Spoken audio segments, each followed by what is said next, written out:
coisa corrente, que a ESPN, uma casa também sofre muitos anos com isso, desde a origem dela. O que acontece? Em 30 e pouco já existia isso. Quer dizer, era o dinheiro que falava. Então, se você tinha lá o grande narrador, o grande jornalista para trazer o anunciante para poder cacifar a transmissão, estava lá o dinheiro. Então, o dinheiro vai andando no rastro dessa história. O rádio começou assim. Kleber Leite, eu fiz questão de pegar esses grandes... Era um grande profissional. Sem dúvida nenhuma. Walter Lacerda, eles assumem claramente como é que é a coisa. E nunca fizemos nada, fizemos tudo profissionalmente. Um deles, inclusive, ele coloca era institucionalizada a coisa. O governo exigia, por exemplo, quando o Walter me conta isso, quando ele viajava pela Gazeta, ele ia para as viagens, ele tinha que trazer as notas... Relatórios? Os relatórios para ser entregue para a CBD. Olha a promiscuidade disso, a CBD pagando para o cara. Né? Em 38, na preparação de 38, a CBD pagava para os jornais irem à concentração brasileira. Aí começa lá atrás a sacanagem. Então eu acho difícil, é muito enraizado, né, na mentalidade do cara. Quando ele vê hoje essas discussões, principalmente você que sempre provocou muito essa discussão, que gerou processos e tragédia aqui também, né, recentemente, né, vive nesses imbrólios. Eu acho difícil, viu, Juca, porque o estudante ele entra com esse fascínio e sabe que o quê? A fórmula é vender. Isso choca. E acho que quando ele lê, talvez a esperança seja o seguinte: pô, mas faz 60 anos, por que nós estamos vivendo mais ou menos isso no país, né? Quando a gente começa a ter algumas mudanças, fala assim, bom, será que tem jeito, essa mentalidade de roubar, né? Acho que tem jeito, você não precisa roubar para fazer, você não precisa... Porque, por exemplo, se você olha na imprensa do primeiro mundo, chamado primeiro França, Inglaterra, Alemanha, Estados Unidos, Itália, nem pensar. Nem pensar jornalista fazendo isso, né? É posto para fora do sindicato imediatamente, né? O do Alcei Camargo no Rio, porque o livro também aborda bem a imprensa do Rio. Isso que eu ia falar, eixo Rio-São Paulo, basicamente. E lá no Rio era mais forte isso, né? Era uma coisa muito mais... Inclusive o Denis Menezes, né? Que quando uma pessoa me falou assim, não vá perguntar isso para ele, eu adoro ele, porque o testemunho dele é fantástico. Ele é um grande profissional. A história dele vindo do Amazonas para ir para o Rio de Janeiro é uma aventura. Eu pego esse caminho que esses personagens fazem. Eles saem muito... É meteórica a coisa, Juca. Assim, eles chegam do nada e... Os veículos eram muito fortes, mas muito fortes. Então, quando você tem a dimensão do veículo, você entende por que o cara cresceu tanto. E aí, maldosamente, apelidaram ele de Rei do Jabá. Rei do Jabá. Nossa, ele falou, não fala isso na frente dele. Eu entrevistei 2 horas, ele falou, agora eu não posso, como é que eu vou... Se ele se constrangia, né, de ter esse apelido, ele falou, não, você ouviu a minha história.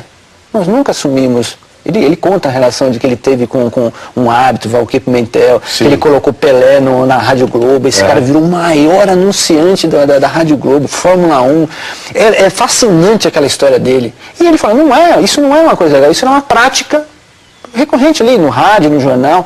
Os jornalistas ganhavam página inteira, Juca. Você acha que você chegou até o fim do livro? Páginas inteiras. O Walter diz assim, amigo meu que não vendia bem, vendia 5 milhões. Eu, como era do Corinthians, setorista do Corinthians, chegava a vender quase 30 milhões. Olha isso, uma página, com o relacionamento que ele conquistou ao longo da carreira dele.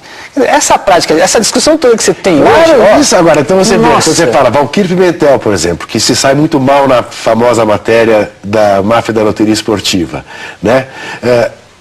Acabava sendo blindado, né? Porque... tinha essa promiscuidade, né? Eu acho que permanece. O que vai ser interessante é que você falou, eu não opino, mas quando você coloca personagens, você coloca o cara que assume essa postura e os outros que não assumem, e o que vai acontecendo ao longo da história... O leitor escolhe, clarissimamente. O que estourou nos anos 90, no que todo mundo viu. Capa de revista Veja, Mar de Lama, CPIs, e aquelas coisas todas, né? A gente vai até aí, mas eu não... Você chegou... Eu lembro uma frase que você fez no seu depoimento. Você falou assim, cuidado com isso aqui, isso aí né? É explosivo. Eu falei, não vou, o caminho é outro, o caminho é o do bonito, é o da construção de gente que estava completamente esquecida. eu ia pesquisar alguma coisa para os trabalhos que eu fazia, você nunca conseguia encontrar nada numa biblioteca, você não tem uma biografia do Mário Moraes, você não tem um resumo da vida do Geraldo Bretas, você não tem nada de ninguém. Eu, pelo menos isso aqui, eu acho o seguinte, tem um bom guia agora para as pessoas verem agrupado o que já existiu de revistas, de jornais, revista do esporte antes de Placar. Aquilo era um fenômeno, eu fiquei impressionado Manchete com aquilo. esportiva. Manchete esportiva, Globo Esportivo, Globo Ilustrado, Esporte Ilustrado.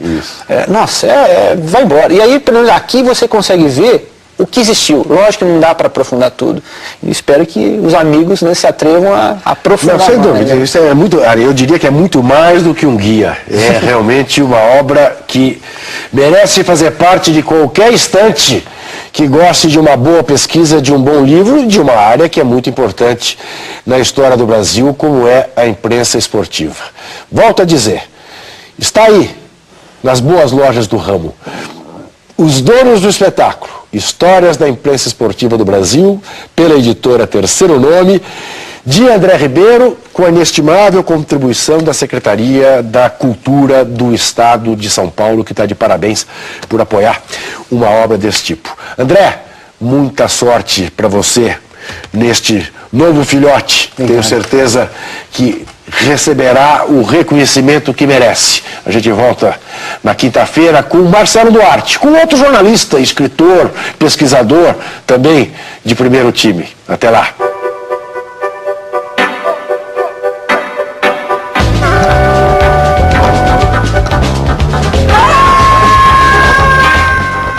Para o bem ou para o mal, a imprensa esportiva brasileira merecia um livro.